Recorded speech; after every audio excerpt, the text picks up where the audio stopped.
Selamat siang Bapak Ibu yang terima kasih telah hadir di kegiatan hari ini Diseminasi Budaya Positif.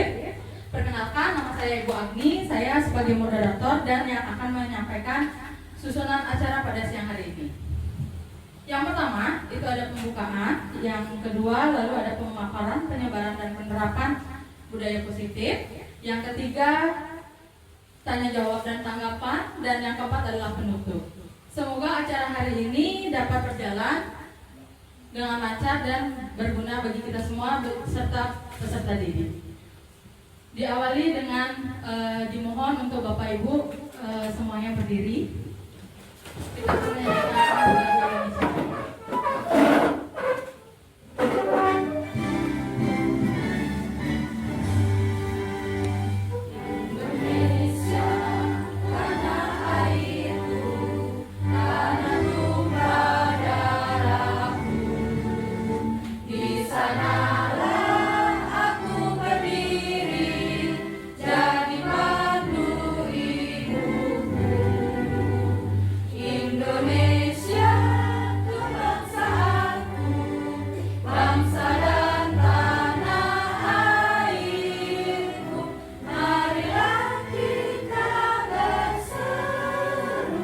Indonesia.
Dilanjutkan dengan doa.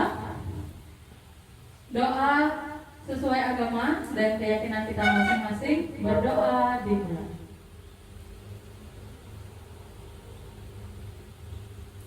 Berdoa selesai. Baik, Bapak Ibu dipersilakan duduk kembali.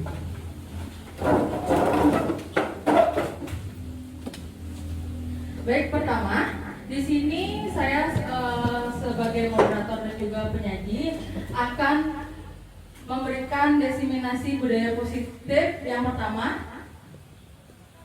Nah, Bapak Ibu di sini ada pertanyaan yang mana menanyakan di awal, apakah Bapak Ibu setuju atau tidak ya mengenai budaya positif dan pemberian hukuman kepada anak. Di mana apakah Bapak atau Ibu setuju bila, pertanyaan yang pertama, pemberian hukuman dapat mendisiplinkan siswa? Bagaimana menurut Bapak Ibu? Bisa dapat. Apakah dapat atau tidak mendisiplinkan siswa? Ada yang bilang dapat? Oke, ada yang bilang dapat, ada yang tidak setuju dengan pendapat tersebut. Baik, kita lanjut. Yang kedua, pemberian hadiah meningkatkan prestasi siswa. Apakah Bapak Ibu setuju? Setuju. Setuju. Oke. Yang ketiga, guru harus mampu memberikan solusi untuk setiap siswa yang bermasalah. Ya. Apakah itu setuju? Setuju. Dengan pernyataan berikut? Setuju. Baik. Yang keempat, guru berperan sebagai teman bagi siswa. Ya, setuju. Baik, Bapak Ibu, kita lanjut ke positif mindset. Ya, apa itu budaya positif? Adakah dari Bapak Ibu tahu apa itu budaya positif? Baik, di mana budaya positif ini perwujudan dari nilai-nilai atau keyakinan universal yang diterapkan di sekolah. Di mana ini budaya positif sangatlah penting untuk mengembangkan peserta didik yang memiliki karakter kuat dan berakhlak sesuai profil pelajar Pancasila seperti yang dicetuskan sebagai pedoman untuk pendidikan di Indonesia. Budaya positif ini dapat dibangun dengan syarat sekolah perlu menyediakan lingkungan yang positif, aman, dan nyaman agar peserta didik mampu berpikir, bertindak, dan menciptakan secara merdeka, mandiri, dan bertanggung jawab. Model disiplin yang dibangun masih belum berpusat sebagai yang selama ini kita lihat, yang mana siswa selain itu posisi kontrol guru juga belum sampai pada tahap manajer, melainkan sebagai penghukum dan juga membuat siswa merasa bersalah. Sebagai pendidik, tujuan kita adalah menciptakan siswa-siswa yang memiliki disiplin diri sehingga mereka bisa berperilaku dengan mengacu pada nilai-nilai kebajikan universal dan memiliki motivasi internal. Nah, di sini bagaimana budaya positif yang sudah ada di sekolah berkembang menjadi karakter semua warga sekolah, positif dalam mewujudkan karakter profil pelajar Pancasila, dan bagaimana menerapkan disiplin restitusi di posisi monitor dan manajer sehingga lingkungan yang positif, aman, nyaman, dan terwujud. Adapun beberapa tujuan dalam tindakan nyata budaya positif ini adalah yang pertama itu terwujudnya visi sekolah melalui penerapan budaya positif. Yang kedua, terbentuknya karakter disiplin yang kuat. Yang ketiga, menumbuhkan dan menguatkan karakter positif melalui pengembangan dan perilaku sesuai dengan nilai-nilai Pancasila.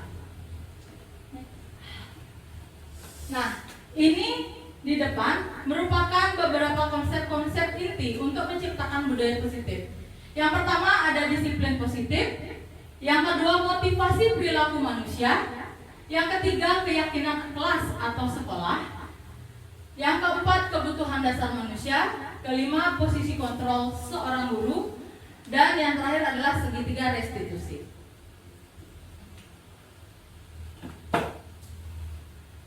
Nah, di sini saya memerlukan dua orang, ya, guru, bapak atau ibu boleh ke depan untuk mencoba.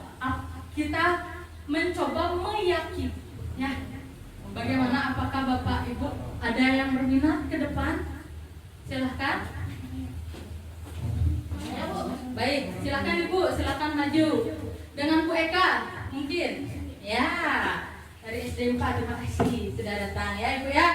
Nah, di sini perannya Ibu Eka sebagai guru A, di mana tugas ibu adalah mengepalkan salah satu tangan dan coba membayangkan bahwa di kepalan tangan ibu itu berharga bagi ibu. Bayangkan apapun itu yang di kepala tangan ibu itu berharga, dan juga nanti Ibu Sri sebagai B nanti mencoba untuk merayu Ibu A agar meyakini, apakah bisa Ibu meyakini Ibu Eka, ya, meyakinkan Ibu A untuk bisa memberikan apa yang ada di genggamannya. Ingat Bu Eka, Ibu Eka membayangkan di genggamannya Bu Eka itu sesuatu yang berharga sekali bagi Ibu. Ya, silakan di sini di depan. Ya. Sekarang silakan kita bermain peran, ya. Kita bermain peran di sini di depan. Silakan Ibu Eka dan Ibu Sri. Ibu Sri yang pertama, ya. Halo Bu Eka. Hai, Sri. Bu Eka, kayaknya ada yang bagus dari sana. Boleh nggak saya minta? Maaf ya Bu Sri, ini sangat penting sekali bagi saya, jadi tidak boleh diminta. Bu Eka kok gitu sih tuh? Anaknya kan saya. Yang lain boleh, kalau yang ini nggak boleh Bu. Saya ada ini, ada uang. Mau nggak ditukar? Mohon maaf sekali Bu, ini tidak ternilai harganya Bu. Bu Eka kok gitu?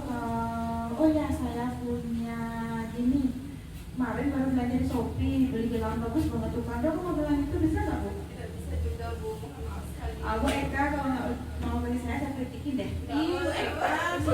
dong, kasih saya minta. Buka dong itu Bu. Nggak boleh Bu, tetap nggak boleh, mohon maaf sekali. Ih, Bu Eka gitu deh. Apa ya? Gimana kalau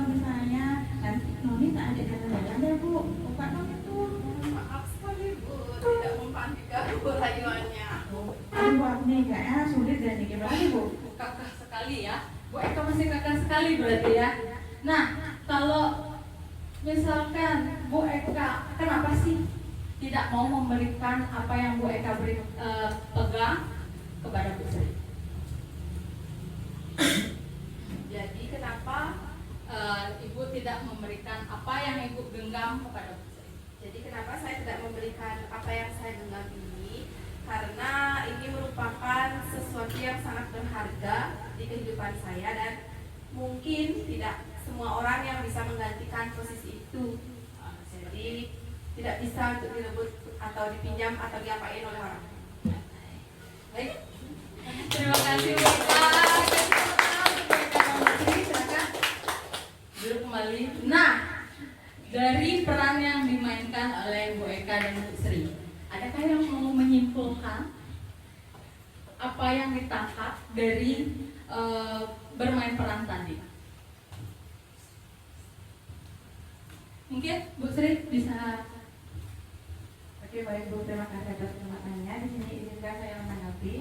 Menurut saya, seseorang itu dapat dipengaruhi. Yang menentukan pengaruh yang diberikan itu masuk atau tidaknya itu adalah diri sendiri. Jadi ketika kita memegang teguh sesuatu hal, apapun yang diiming-imingi oleh orang lain, bahkan itu berupa kekayaan, kebahagiaan, namun jika kita sudah berpegang teguh dengan keyakinan yang kita miliki, maka kita tidak akan pernah terpengaruh oleh hal tersebut. Jadi intinya yang bisa mempengaruhi diri orang itu adalah dirinya sendiri. Semakin kuat dan semakin teguh kita memegang keyakinan kita, maka tidak akan ada apapun yang mampu mempengaruhi kita untuk mengubah keyakinan kita. Terima kasih Bu. Ya, baik. Siapa yang memberikan plus untuk Bu Sri tanggapannya? Ya, baik. Jadi kita meyakini apa yang kita punya itu hanya kita sendiri yang memegang itu, seperti itu ya. Jadi orang lain tidak bisa untuk membelinya apapun itu kalau bagi kita itu adalah berharga, ya. Nah, di mana ini juga seperti paradigma teori kontrol, yang mana dari Dr. William Glasser ini ilusi guru mengontrol murid, ya. Lalu yang kedua, ilmu bahwa semua penguatan positif efektif dan bermanfaat. Yang ketiga, ilusi bahwa kritik dan membuat orang merasa bersalah dapat menguatkan karakter. Dan yang terakhir itu ilusi bahwa orang dewasa memiliki hak untuk memaksa. Apakah selama ini Bapak Ibu di kelas seperti ini dalam mengontrol siswanya di kelas? Apakah masih seperti ini? Tidak. Oke. Baik, next. Nah, bagaimana seorang bisa berubah dari paradigma stimulus respon kepada pendekatan teori kontrol? Di sini ada stimulus respon dan teori kontrol. Yang dimana stimulus respon ini realitas kebutuhan kita sama. Dan untuk teori kontrolnya realitas kebutuhan kita berbeda. Jadi ada yang kebutuhannya berbeda dan ada yang kebutuhannya juga sama. Dari dua respon ini itu ada perbedaannya dan juga ada persamaannya nanti ya. Yang dari semua orang melihat hal yang sama, tapi tidak semua orang memiliki gambaran setiap orang memiliki gambaran yang berbeda.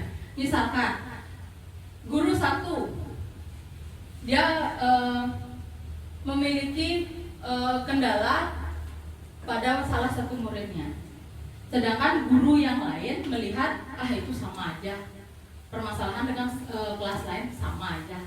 Tapi untuk satu guru ini dia melihat berbeda karena murid ini sangat spesial seperti itu.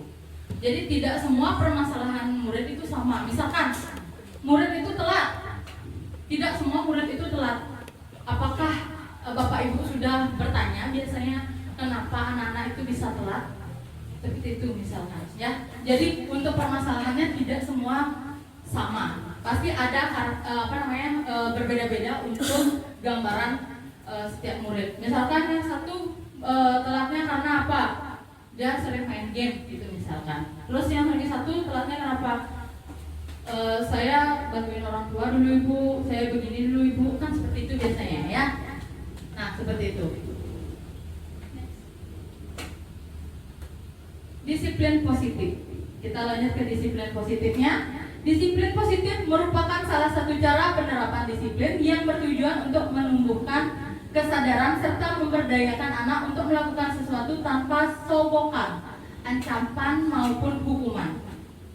Jadi berarti selama ini kita masih menerapkan beberapa hukuman dan ancaman di sekolah. Apakah benar?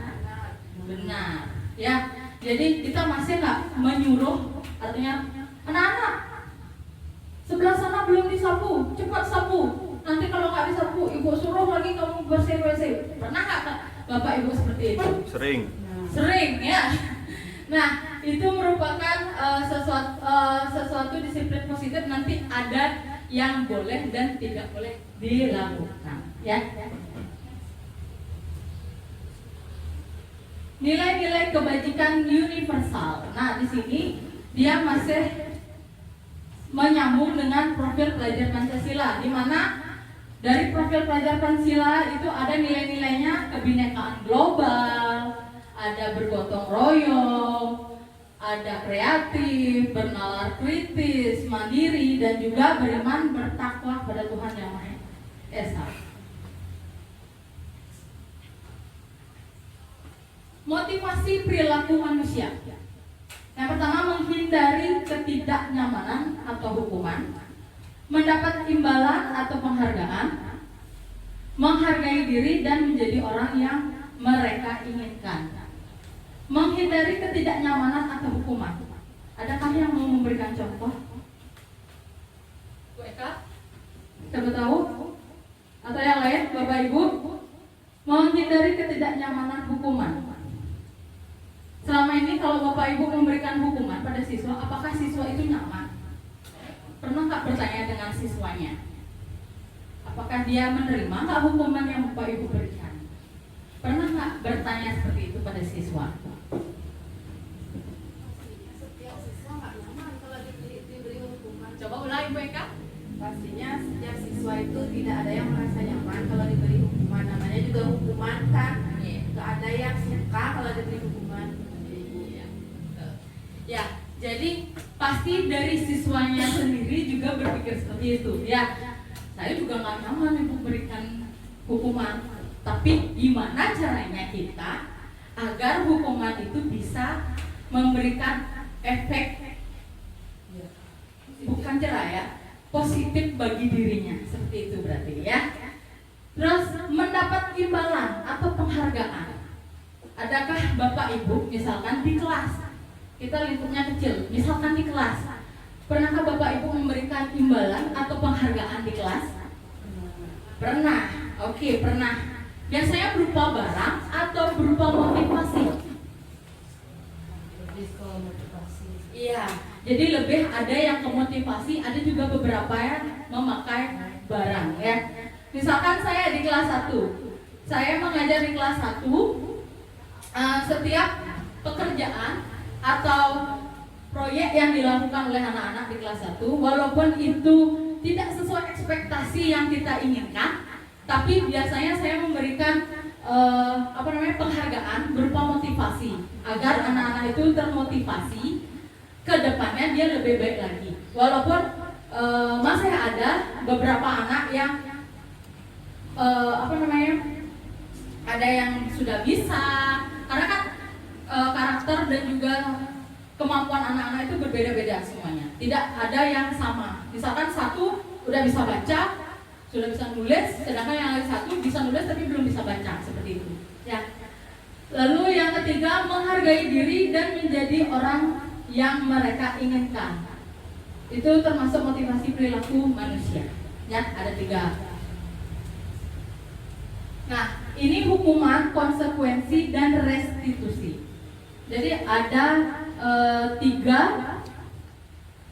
Tiga jenis ya, ada hukuman, konsekuensi, restitusi. Di mana hukuman itu sesuatu yang menyakitkan harus terjadi. Sedangkan konsekuensi itu sesuatu harus terjadi. Konsekuensi. Sedangkan restitusi itu adalah pilihan. Ya, jadi mulai sekarang kita jangan memberikan anak-anak itu hukuman, tapi kita berikan dia pilihan. Apa pilihannya? Biar bisa dia bisa memilih apa bagi dia itu baik. Seperti itu. Misalkan dia membuat kesalahannya apa? Mengganggu temannya, seperti itu. Nah, di sini biasanya kita, walaupun kita sudah membimbing anak ini, tapi terus dilakukan berulang-ulang, seperti itu misalkan. Sampai berulang-ulang dia melakukan kesalahan, tapi belum juga ada perubahan. Jadi kita berikan dia jangan sekadar hukuman. Biasanya hukumannya pungut dulu sampahnya, nanti kembali lapor, seperti itu misalkan. Kalau kayak gitu dia akan terus mengulang. Buatkan dia pilihan sekarang. Jangan langsung menghukum, tapi berikan dia pilihan. Kamu karena selalu begini, sekarang itu kasih pilihan. Kamu ingin seperti ini atau begini, gitu misalkan contohnya. Biarkan dia yang memilih. Dan suruh dia menyepakati apa yang sudah dia pilih dan harus konsisten dengan apa pilihannya. Seperti itu. Kalau dia mengulangi lagi, ingatkan dia dengan pilihan dia dan juga mengingatkan kembali apa yang sudah dipilih oleh dia, biar konsisten, seperti itu ya. Lalu tidak nyaman untuk murid atau anak untuk jangka waktu panjang. Memang kalau zaman dulu dibilang, kita bandingkan dengan zaman sekarang, hukuman itu berbeda. Kalau dulu kita belajar di SD pun sudah ada namanya guru menghukum pakai penggaris, pakai penghapus, papan dulu waktu pakai kapur itu ya. Terus ada pakai rotan dulu. Kalau sekarang jangankan kita menghukum, kita nyolek aja udah nangis murid, seperti itu ya. Itulah perbedaan hukuman zaman dulu dan zaman sekarang. Selanjutnya berdasarkan bagian yang sudah kita bahas tadi, penjelasan tentang hukuman, konsekuensi, dan restitusi, di mana hukuman ini tidak terencana, bersifat satu arah, bisa berupa hukuman fisik, psikis, atau kata-kata kasar. Sedang konsekuensi ini bersifat terencana, sudah disepakati, bentuk-bentuk konsekuensi dibuat oleh pihak guru atau sekolah. Sedangkan restitusi adalah proses menciptakan kondisi bagi murid untuk memperbaiki kesalahan mereka sehingga mereka bisa kembali pada kelompok mereka dengan karakter yang lebih kuat. Seperti kita jelaskan tadi dengan contohnya, ya, seperti itu.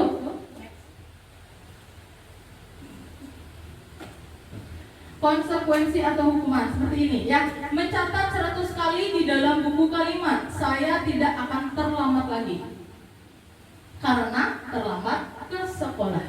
Pernahkah Bapak Ibu memberikan hukuman seperti ini? Tidak. Oke. Yang kedua, lari mengelilingi lapangan basket 2 kali karena terlambat hadir di sekolah. Apakah ini hukuman atau konsekuensi? Hukuman. Oke. Membersihkan coretan yang dibuatnya di meja tulis, konsekuensi atau hukuman?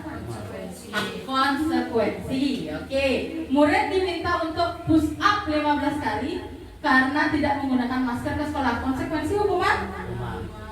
Hukuman? Iya, hukuman. Berdiri di depan kelas sambil mengangkat kaki 1 karena tidak bisa menjawab pertanyaan, konsekuensi hukuman? Hukuman. Oke. Membersihkan WC karena merusak pensil teman, hukuman atau konsekuensi? Hukuman. Iya, hukuman ya. Terus yang terakhir, lari keliling lapangan karena terlambat 10 menit saat pelajaran PJOK, konsekuensi. Bagus. Oke. Next. Nah, dihukum oleh penghargaan. Ini yang pertama ada pengaruh jangka pendek dan jangka panjangnya. Seperti apa sih? Ada nggak yang mau menjelaskan atau membantu saya di depan. Pengaruh jangka pendek dan jangka panjang dari didukung oleh penghargaan. Misalkan anak-anak itu sudah berhasil dalam pembelajarannya, seperti itu misalkan ya. Kalau misalkan jangka pendeknya kita berikan dia penghargaan sebuah barang, apakah terus akan, misal kalau kita stop penghargaannya, apakah dia terus akan meningkat? Oh, belum tentu. Bagaimana? Belum tentu. Biasanya anak-anak termotivasi karena ada hadiahnya atau imbalannya, seperti itu ya. Terus penghargaan tidak efektif. Yang ketiga, penghargaan merusak hubungan. Yang keempat, penghargaan mengurangi ketepatan. Yang kelima, penghargaan mengurangi kualitas. Yang ketujuh, penghargaan mematikan kreativitas. Kedelapan, penghargaan menghukum. Dan yang terakhir, motivasi dari dalam diri atau intrinsik. Ya, seperti itu. Nah, mengapa keyakinan kelas bukan peraturan kelas? Kita lanjut keyakinan kelas. Jadi masih nyambung dengan disiplinnya. Mengapa keyakinan kelas bukan peraturan kelas? Siapa yang mau? Biasanya setiap tindakan atau perilaku yang kita lakukan di dalam kelas dapat menentukan terciptanya sebuah lingkungan positif, di mana perilaku warga kelas tersebut menjadi sebuah kebiasaan yang akhirnya membentuk sebuah budaya positif. Dalam menjadikan perilaku warga sekolah yang memiliki budaya positif, hal pertama yang perlu diciptakan dan disepakati adalah membuat keyakinan kelas. Prinsip-prinsip dasar bersama di antara para warga kelas untuk mendapatkan nilai-nilai kebajikan yang disepakati bersama. Mengapa keyakinan kelas? Mengapa tidak peraturan kelas namanya? Karena suatu keyakinan akan lebih memotivasi seseorang dari dalam atau memotivasi secara intrinsik. Seseorang akan lebih tergerak dan bersemangat untuk menjalankan keyakinannya daripada hanya sekedar mengikuti serangkaian peraturan yang mengatur mereka harus berlaku begini atau begitu yang membuat ketidaknyamanan dan keterpaksaan. Yang mana cara membuat keyakinan kelas itu yang pertama, pembuatan keyakinan kelas hendak bersifat abstrak. Lalu dituliskan berupa pertanyaan-pertanyaan universal. Keyakinan kelas itu senantiasa dibuat dalam bentuk positif. Dan juga hendaknya dibuat sehingga mudah diingat dan dipahami oleh semua warga kelas. Keyakinan kelas sebaiknya sesuatu yang dapat diterapkan di lingkungan sesuai dengan kondisi dan juga hendaknya ikut berkontribusi dalam pembuatan. Jadi dalam membuat keyakinan kelas kita harus mengikut sertakan warga kelas, di mana murid-murid kita sendiri. Bukan hanya kita yang membuat sendiri, tapi kita ajak warga kelas atau anak-anak kita dalam membuat keyakinan kelas. Seperti itu, di mana nanti apa yang telah dibuat, apa yang telah disepakati bersama, itu yang akan dilaksanakan oleh warga kelas tersebut. Seperti itu.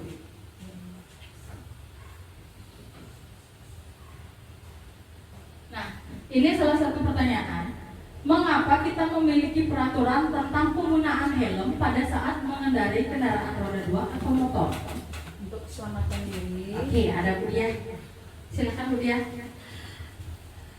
Baik, terima kasih atas waktunya. Ya, pertanyaan tadi, mengapa kita memiliki peraturan tentang penggunaan helm pada saat mengendarai kendaraan roda 2 atau motor? Kalau menurut saya, penggunaan helm pada saat mengendarai kendaraan roda 2 ataupun motor itu terlebih untuk melindungi diri kita sendiri, terutama bagian kepala kita, supaya nantinya tidak cedera ketika mengalami benturan atau kecelakaan di jalan, seperti itu. Baik, bagus dari pertanyaannya Bu Diah. Terus yang kedua, kedua, mengapa kita memiliki peraturan tentang penggunaan masker dan mencuci tangan setiap saat? Bu Pras mungkin, ayo semangat.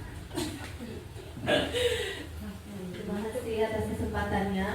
Menurut saya, mengapa kita memiliki peraturan tentang penggunaan masker dan mencuci tangan setiap saat?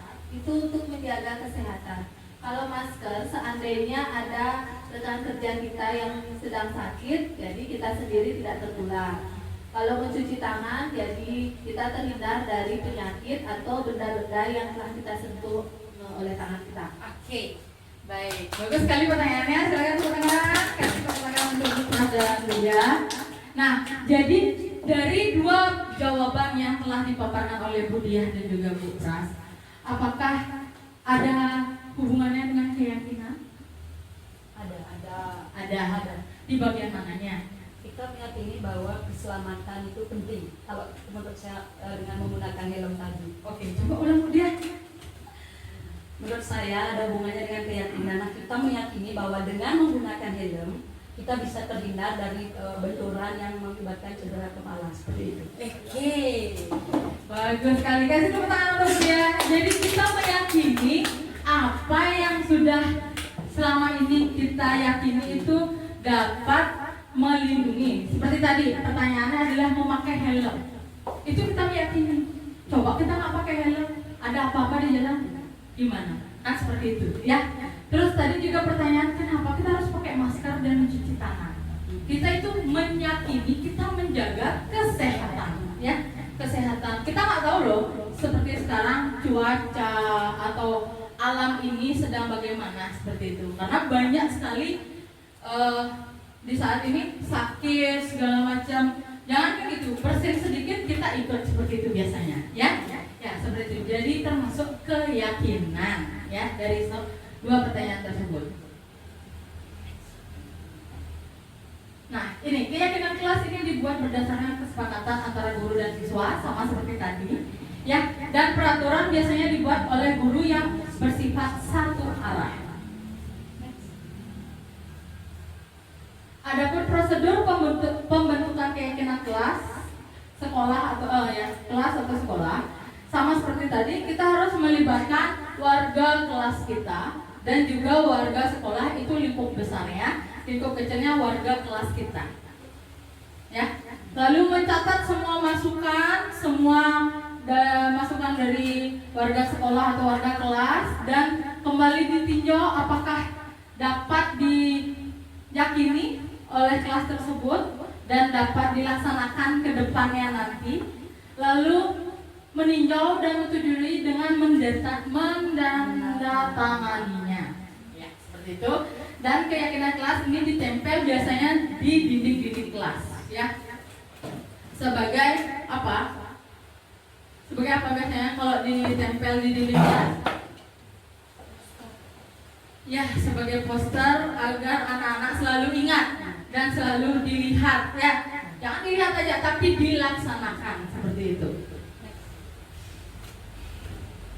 Nah, kita lanjut ke 5 posisi kontrol guru.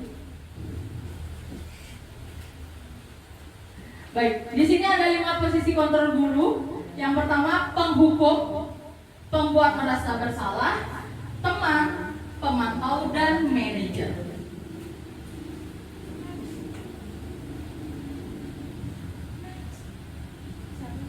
Nah, yang pertama, penghukum. Penghukum ini menunjuk, berkacak pinggang, membentak, hukuman fisik atau verbal itu dampak, dan anak menjadi pendendam, tidak menyukai guru atau mapel tertentu. Benarkah seperti itu? Benarkah seperti itu? Berarti sudah pernah mengalami ya Bapak Ibu, ya. Oke. Terus pembuat merasa bersalah. Ini suaranya lembut namun mengalahkan siswa.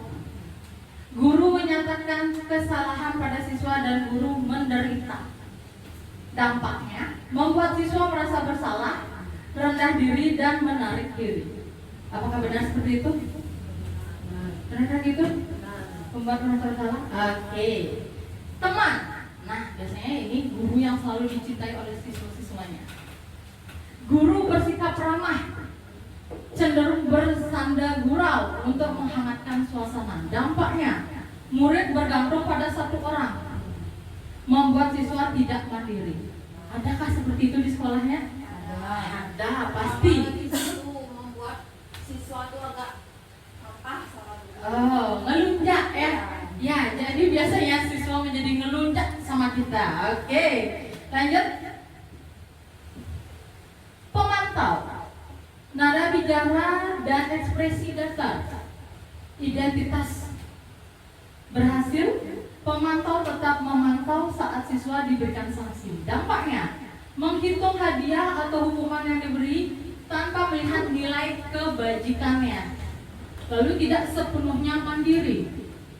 Dan manajer, suara netral, tercipta identitas positif atau berhasil, mengajukan pertanyaan bermakna, membantu siswa memecahkan masalah. Di mana dampaknya murid mandiri, pede memecahkan masalah sendiri. Nah, dari 5 posisi kontrol, ya 5 posisi kontrol tadi, adakah di dalam diri Bapak Ibu? Ada. Kalau kita lihat di sehari-hari, adakah dari salah satu ini Bapak Ibu lakukan? Ada. Coba deh, sebagai apa sih dia saya back? Sebagai manajer, Manajer. Manajer. kadang juga sebagai teman. Kadang juga sebagai teman. Seperti apa sih contohnya Bu Eka? Kalau misalnya ada siswa yang mendapat perundungan kepada siswa, Ya. dibully misalnya, Ya. terus mereka curhat, otomatis kan walinya yang cari. Ya, betul sekali. Disitulah posisi kita sebagai teman, mendengarkan dulu, Ya. kemudian baru setelah mendengarkan apa yang mereka ceritakan, lalu kita mencari solusi, beralih lagi menjadi seorang manajer. Ya, betul. Ya, bagus sekali Bu Eka penjelasannya. Terus kita tepuk tangan untuk Bu Eka, jangan malu-malu, semangat ya. Oke, jadi kita memposisikan diri kita di sekolah berbagai macam ya. Ada yang memposisikan kita diri kita menjadi pemantau kadang-kadang, kan? Pemantau, di mana kita menjadi manajer, teman, penghukum, dan membuat rasa bersalah. iya, dan merasa bersalah. Biasanya ada guru yang hanya sebagai teman. Ya, ada salah satu sekolah biasanya begitu. Sampai anak-anak itu tidak mau belajar dengan guru lain, tapi hanya satu guru ini saja. Dia nurut, jadi ketergantungan jatuhnya. Seperti itu. Terus bagaimana cara kita nanti memposisikan diri itu ke depannya kita laksanakan ya, seperti itu. Nah, kita lanjut kebutuhan dasar manusia. Di kebutuhan dasar manusia ini ada 5. Yang pertama bertahan hidup, fisiologi. Kedua kasih sayang dan rasa diterima, psikologis. Ketiga penguasaan. Keempat kebebasan. Kelima kesenangan. Nah, aku senang main kejar-kejaran dengan ibu-ibu, seru. Itu tuh termasuk apa sih? Kalau dari kelima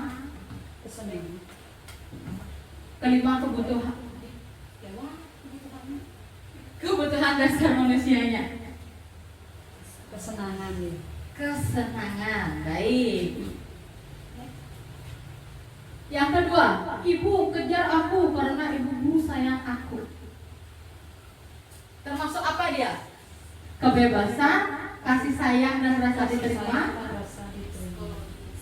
Psikologis atau fisiologi? Psikologi.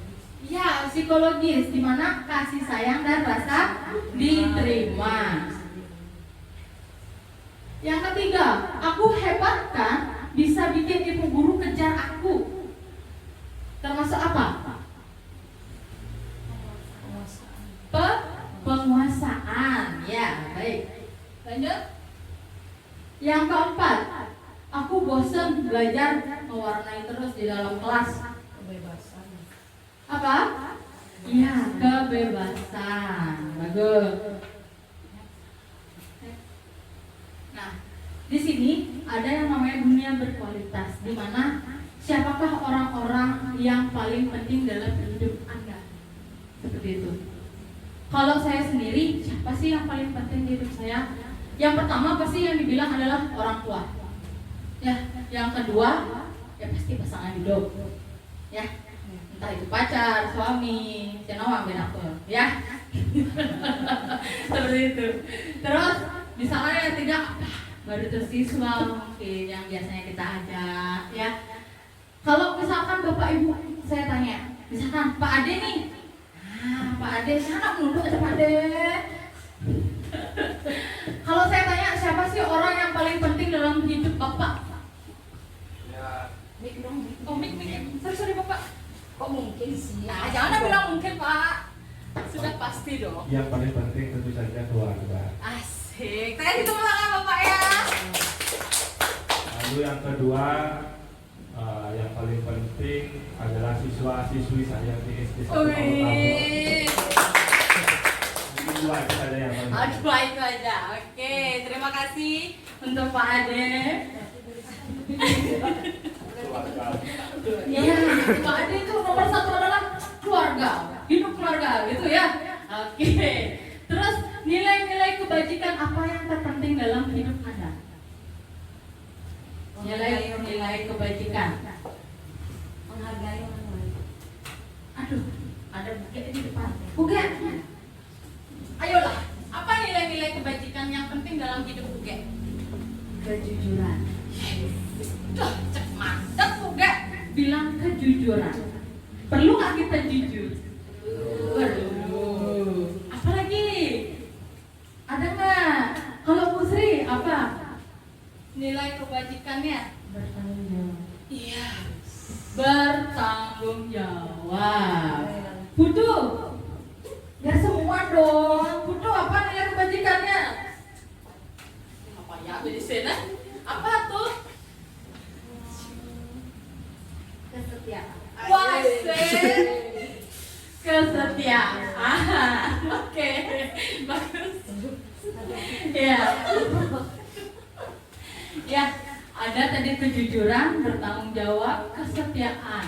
Ya, Pak, itu perlu dan penting berarti untuk di hidup kita, ya semuanya. Nah, yang ketiga, kalau Anda menjadi orang yang ideal, karakter atau sifat apa yang Anda paling inginkan ada pada diri Anda? Kalau saya, orang yang ideal, karakter atau sifat yang Anda paling inginkan. Saya ingin sekali orang yang ideal, karakter atau sifatnya yang saya inginkan itu seperti Ki Hajar Dewantara. Seperti itu. Yang mana bisa dia memajukan pendidikan di Indonesia dan dapat memotivasi anak-anak untuk maju ke depan. Seperti itu. Kalau sekarang saya tanya Bapak Ibu, ada nggak orang yang ideal, karakter apa sih yang paling diinginkan pada diri Bapak Ibu sendiri? Tadi mungkin angkat tangan. Bapak mungkin? Jangan isi lupa mungkin. Ayolah. Jadi siapa? Artis? Siapa gitu? Idola mungkin? Atau siapa? Oh, jadi idolanya nih. Boleh.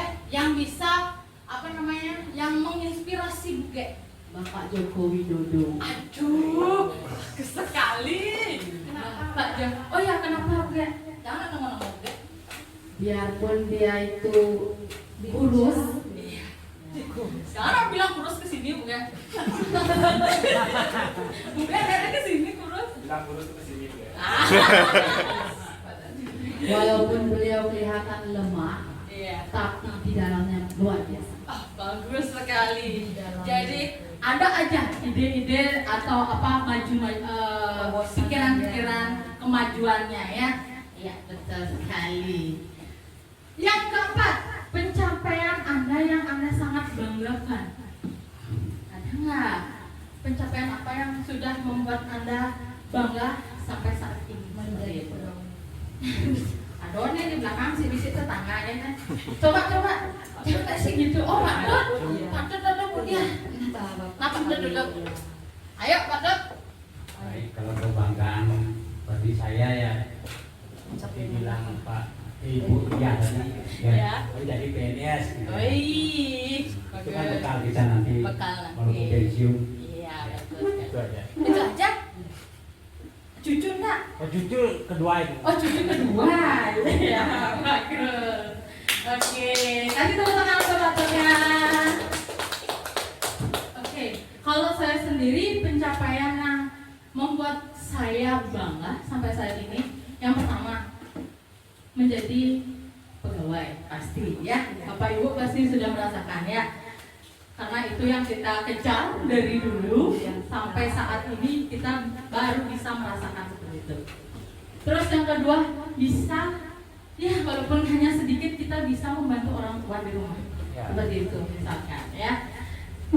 Ya seperti itu cerita yang dapat membanggakan mungkin saya sendiri dan Bapak Ibu juga sama seperti itu ya. Yang ke 5 pekerjaan ideal bagi Anda dan ceritakan bagian perjalanan hidupnya. Ayo siapa nih? Ah itu deh dia nak belengok dia ya nanti.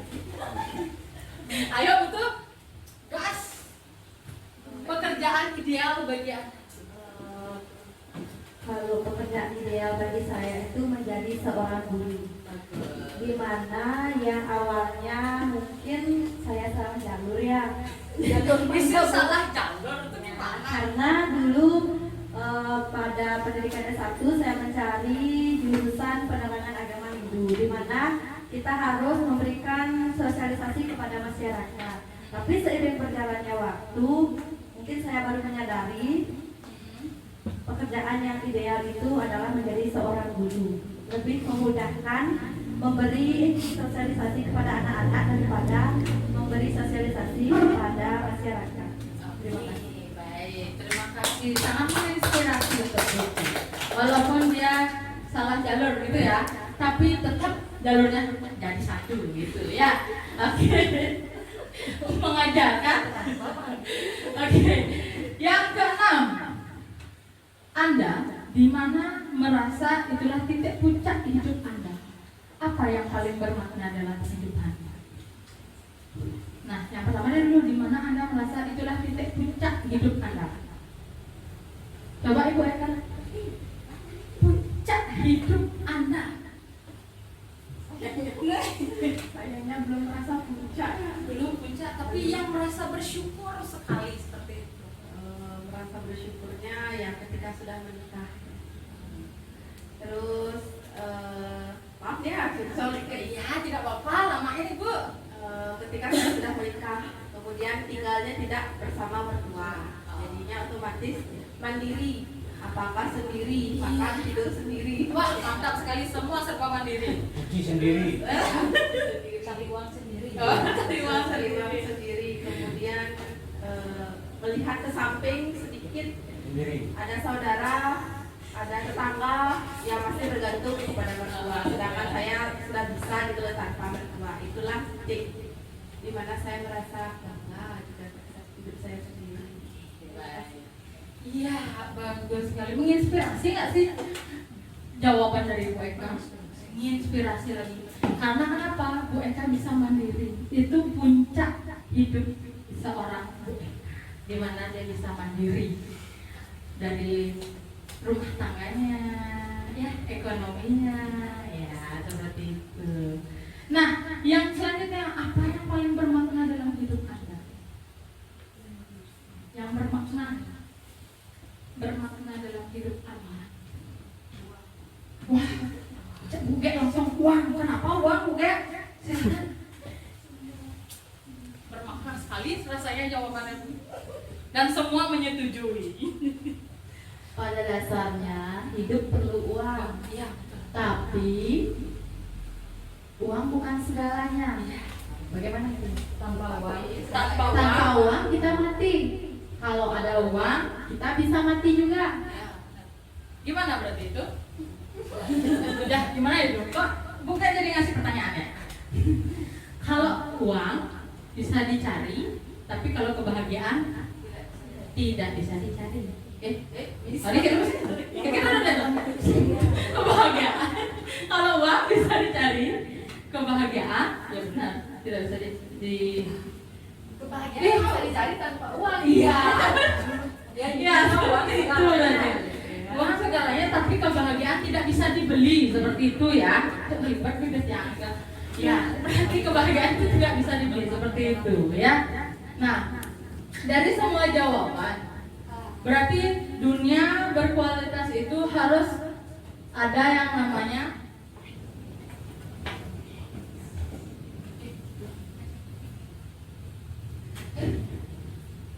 ya. Jadi dunia berkualitas itu harus adanya sesuatu yang membuat kita penting dulu. Ya, dan bermakna di hidup kita. Lalu apa yang membuat nilai-nilai dalam diri kita itu dapat penting dalam hidup kita, itu yang pertama. Dan yang kedua, lalu bagaimana kita dapat menjadikan karakter atau sifat kita itu dapat nanti membuat orang-orang itu bisa berubah. Kita rubah dulu diri kita atau membuat perubahan tapi dari hal terkecil terlebih dahulu, seperti itu berarti ya. Terus pencapaian yang sangat dibanggakan seperti tadi, berarti nanti kalau misalkan kita sudah bisa membuat orang tersebut berubah, bukan berubah, bukan berubah, bisa dia melihat ke depannya seperti apa, kita juga merasa bangga. Oh, ini loh dulu anak ini begini, sekarang berubahnya lebih baik lagi. Nah, seperti itu kita merasa bangga biasanya ya. Terus bagaimana bagaimana titik puncak dari kesuksesan yang kita lakukan dalam pembelajaran, biasanya dapat melihat anak-anak itu tumbuh dan berkembang dengan apa yang mereka cita-citakan, seperti itu. Misalkan kalau sekarang kita nggak sengaja lihat di jalan, salah satu murid kita menjadi polisi, itu salah satu biasanya jadi titik puncak kesuksesan kita menjadi guru. Karena anak didik yang dulu kita ajar dan kita memberikan pendidikan itu sudah sukses ke depannya, seperti itu ya. Nah, kita next ke segitiga restitusi.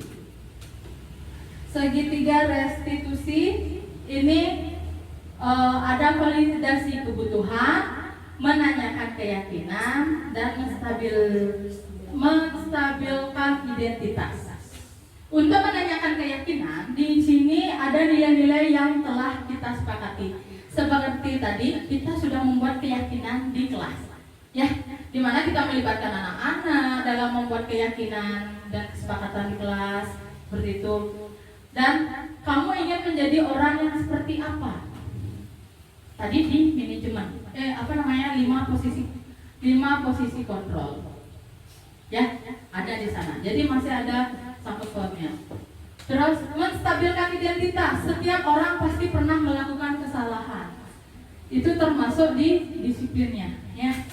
Lalu kamu bukan satu-satunya yang pernah melakukan ini. Ya betul. Bukan hanya siswa yang melakukan kesalahan, kita juga pernah. Misalnya siswa telat, kita juga pernah telat dulu. Siswa pernah memukul teman, kita juga pernah dulu. Tapi kita ingin merubah itu agar tidak terulang kembali, seperti itu. Terus validasi kebutuhan. Kamu tentu punya alasan mengapa melakukan itu. Iya, setiap kesalahan pasti ada alasannya. Misalnya saya terlambat, pasti ada alasannya. Saya mukul teman, pasti ada alasannya. Nah, kita pun harus menanyakan kenapa alasannya. Kenapa dia bisa memukul temannya? Kenapa dia bisa terlambat? Kan seperti itu. Lalu, adakah cara yang lebih efektif untuk mendapatkan apa yang kamu butuhkan? Ada caranya. Itu dengan kita sebagai guru bersama dengan warga sekolah atau anak-anak saling menggenggam, saling membantu memecahkan masalah yang memecahkan masalah yang telah terjadi. Jadi kita berikan solusi. Seperti tadi kita memberikan motivasi untuk anak-anak, selalu mengingatkan seperti itu. Yang mana semua mencangkup ke nilai-nilai belajar Pancasila. Ya.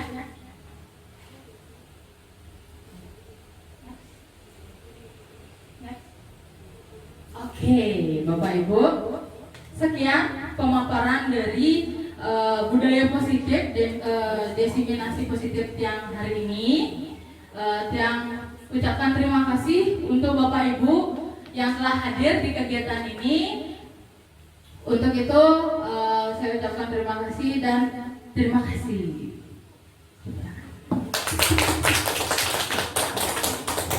Silakan untuk selanjutnya acara bebas.